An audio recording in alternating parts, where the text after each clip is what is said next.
and welcome to the Vintage Rebellion podcast series on vintage Star Wars diecast spaceships. Now, this month we're at the Imperial Cruiser, or the Star Destroyer.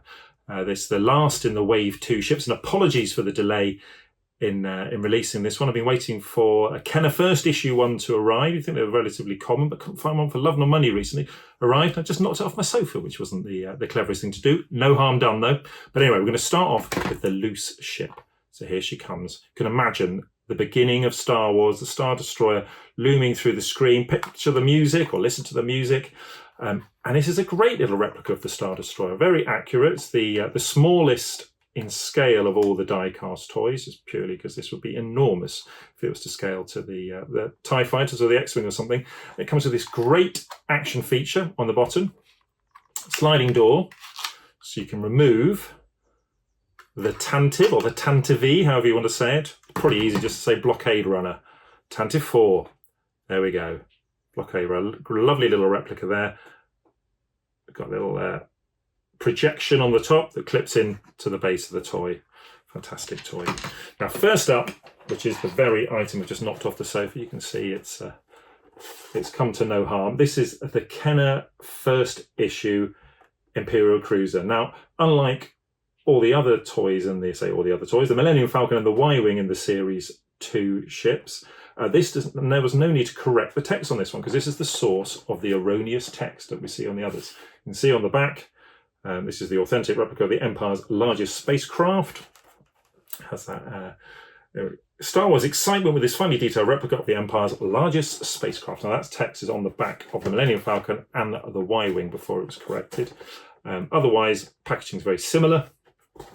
We've got the Kenner symbol there in the bottom. The images on the side are all the same orientation, apart from the one on the top, which we'll come to later.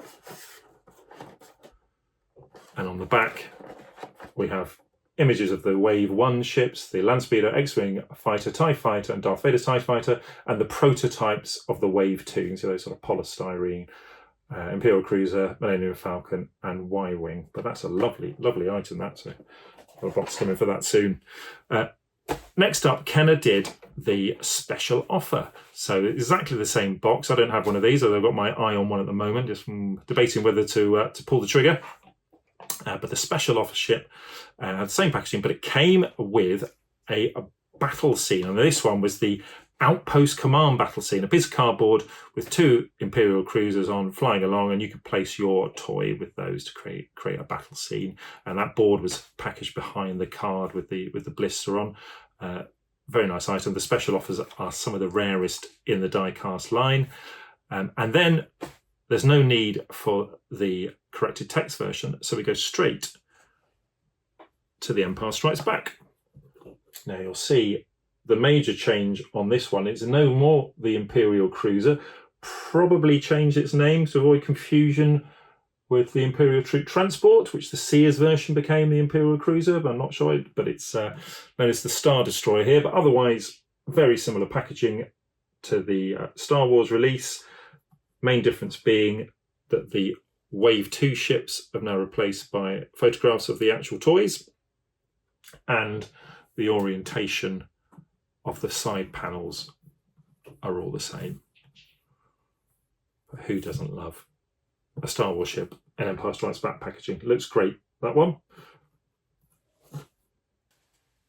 There is a Canadian version, which I don't have. The Canadian version is very similar to the Star Wars Kenner version, except it's got the bilingual text on. So on the front, it says Imperial Cruiser, Croisière Imperial. That's not too bad for my French. And on the back, it's got the authentic replica of the Empire's largest spacecraft.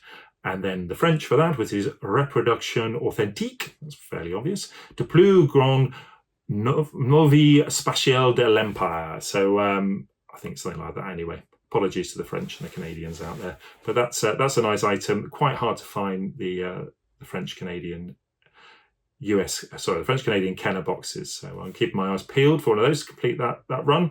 And last but not least is the Palitoy version. So very similar to the US Kenner. We have the Kenner symbol replaced with Palitoy.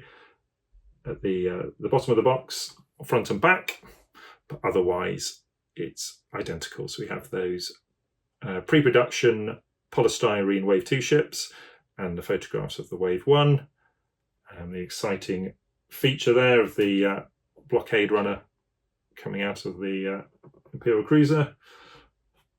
Lovely item. And that's it for kind of multi-country releases. So Palatoy were the only licensee other than Kenner, US and Canada to release all the Wave 2 ships. Next up is the TIE Bomber, which you can only get on US Kenner.